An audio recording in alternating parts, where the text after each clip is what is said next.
Assalamu alaikum wa rahmatullohi wa barakatuh. Қайырлы күн достар, қалдарыңыз қалай?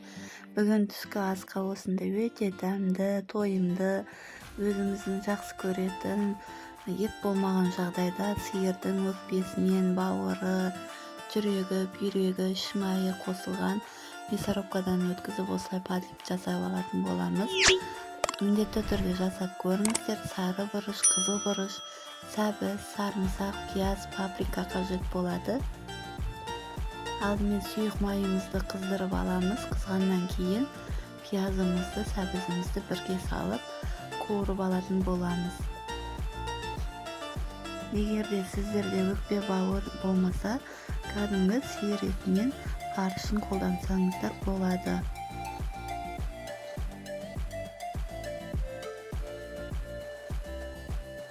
Осылай сарымсақ, пиязымызды жақсылап қуырып аламыз. Сарымсақ біздің тамағымызға ерекше дәм береді. Міндетті түрде салып жасап көріңіздер, ұнайтын болады. Қажетті құрамын описание бөліміне жазып қоямын. Сол жерден қарап жасасаңыздар болады. Ендігі кезекте бұрыштарымызды салып, тағы да 2-3 минутқа қуыратын боламыз. Кез келген көкөністерді қоса берсеңіздер де болады. Капуста, картошка деген сияқты. Менде бары осы болғаннан кейін осы әдіспен жасадым.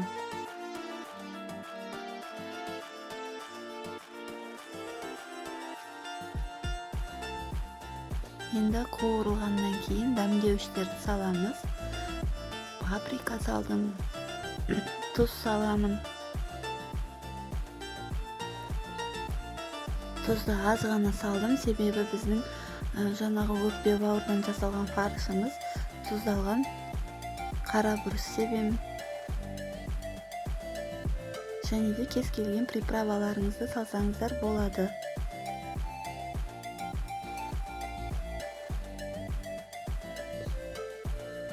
Тамақты әрқашанда бастамастан бұрын бисмилля деп бастаңыздар.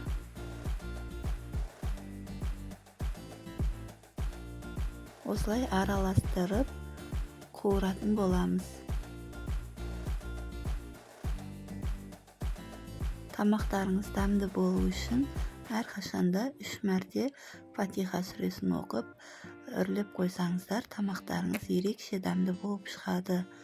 Мінекей, енді фаршымызды салып, жақсылап араластырып, тағы да қуырып алатын боламыз. Баяу отта қуырамыз, өйткені бізде бауыр, жаңа сиырдың бауыры тез қатып қалады қатты отта. Сондықтан баяу отта қуырып аламыз.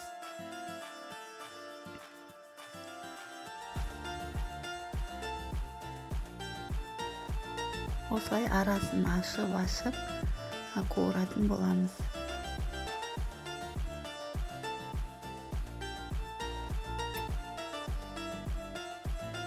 Міндетті түрде дәл осы рецептпен жасап көріңіздер. Өте керемет болып шығады, отбасыларыңызға ұнайды.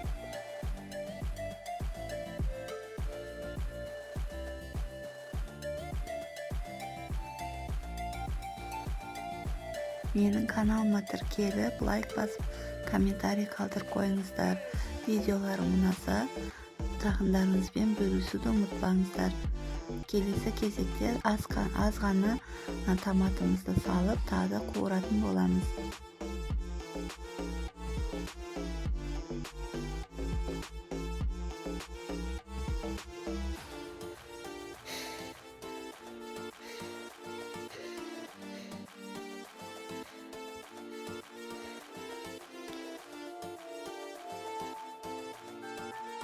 Міндетті түрде колокольчик батырмасын басуды ұмытып кетпеңіздер.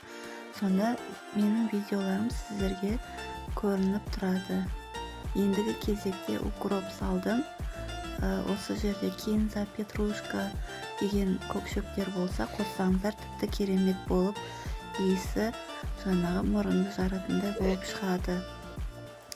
Үстіне су құямыз, аз ғана су құйып қайнататын боламыз.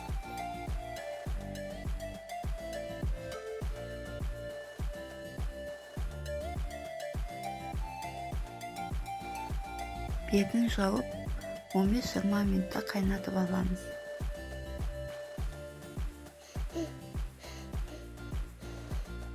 Гарнирге кез келген гарнир жасасаңыздар болады. Қайнап тұрған суға тұзды салып, қайнағаннан кейін үстіне осындай бабочка рожкиін салдым макаронын. Сіздер күріш немесе пюре жасасаңыздар да болады.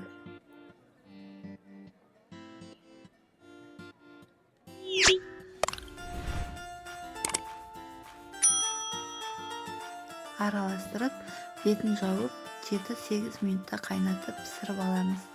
Піскеннен кейін салқын суға бір шайып, жаңағы подливымызды салып беретін боламыз. Ыдысымызға салып, мінекей осындай болып шықты. Өте дәмді, үйдегілерге ұнады. Тіпті аз жасап қойыппын. Міндетті түрде жасап қойыңыздар. Ас болсын. Каналыма тіркелуді ұмытпаңыздар. Сау болыңыздар.